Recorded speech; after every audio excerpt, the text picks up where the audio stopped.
नमस्कार दोस्तों, आज हम आपके लिए चंद्रघटा माता की कथा लेकर आए हैं। कथा सुनने के बाद आप हमारे चैनल को सब्सक्राइब करें, बेल आइकन को प्रेस करें ताकि हमारी वीडियो की नोटिफिकेशन सबसे पहले आप तक पहुंचे। वीडियो को लाइक और शेयर जरूर करें। नवरात्रि का तीसरा दिन माँ चंद्रघटा को समर्पित है। इस दिन माँ चंद्रघटा की पूजा की जाती है। असुरों का सहारा करने के लिए माँ दुर्गा ने इस रूप को धारण किया था। आइए जानते हैं पूजन विधि और कथा। नवरात्रि के तृतीय दिवस यानी तीसरे दिन माँ चंद्रघटा की पूजा की जाती है। माँ चंद्रघटा को परम शांतिदायक और कल्याणकारी माना गया है। इसके मस्तक पर घंटे के आकार का आधा चंद्र है, इसलिए इन्हें माँ चंद्रघटा कहा जाता है। अन्य विशेषताओं की बात करें तो इनके शरीर का रंग स्वर्ण के समान है। माँ चंद्रघटा देवी के 10 हाथ हैं। इनके हाथों में अस्त्र शस्त्र विभूषित है। इनकी सवारी सिंह है। नवरात्रि में माँ चंद्रघटा की पूजा का विशेष महत्व बताया गया है। मान्यता है कि जो भी व्यक्ति नवरात्रि में माँ चंद्रघटा की पूजा विधि पूर्वक करता है, उसे अलौकिक ज्ञान की प्राप्ति होती है। इस देवी की पूजा और उपासना से साहस और निडरता का बोध होता है।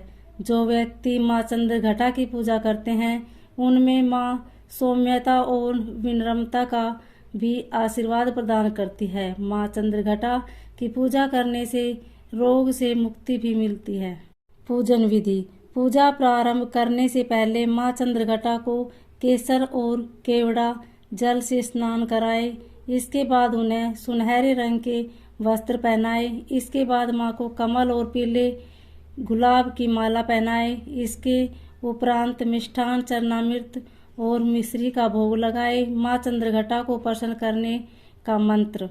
या देवी सर्वभूतेषु माँ चंद्रघटा रूपेणम अस्तिता नमो तस्यै नमो तस्यै नमो तस्यै नमो नमः।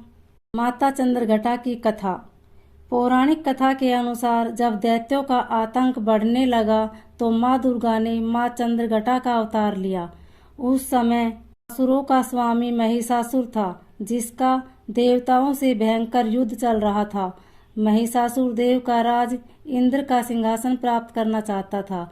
उसकी प्रबल इच्छा स्वर्गलोक पर राज करने की थी। उसकी इस इच्छा को जानकर सभी देवता परेशान हो गए और इस समस्या से निकलने का उपाय जानने के लिए भगवान ब्रह्मा, विष्णु और महेश के सामने उपस्थित हुए। देवताओं की बात को गंभीरता से सुनने के बाद तीनों को ही क्रोध आया। क्रोध के कारण तीनों के मुख से जो ऊर्जा उत्पन्न हुई, उससे एक देवी अवतरित हुई, जिससे भगवान शंकर ने अपना त्रिशूल और भगवान विष्णु ने चक्र प्रदान किया। इसी प्रकार अन्य देवी देवताओं ने भी माता के हाथों में अपने अस्त्र सौंप दिए। देवराज इंद्र ने देवी को एक घंटा दिया। सूर्य ने अपना तेज और तलवार दी। सवारी के लिए सिंह प्रदान किया। इसके बाद माँ चंद्रघटा महिषासुर के पास पहुंची। माँ का ये रूप देखकर महिषासुर को ये आभास हो गया कि उसका काल आ गया है। महिषासुर ने माँ पर हमला बोल दिया। इसके बाद देवताओं और असुरों में भयंकर युद्ध छिड़ गया। माँ चंद्रघटा ने महिषासुर का संहार किया। इस प्रकार माँ ने देवताओं की रक्षा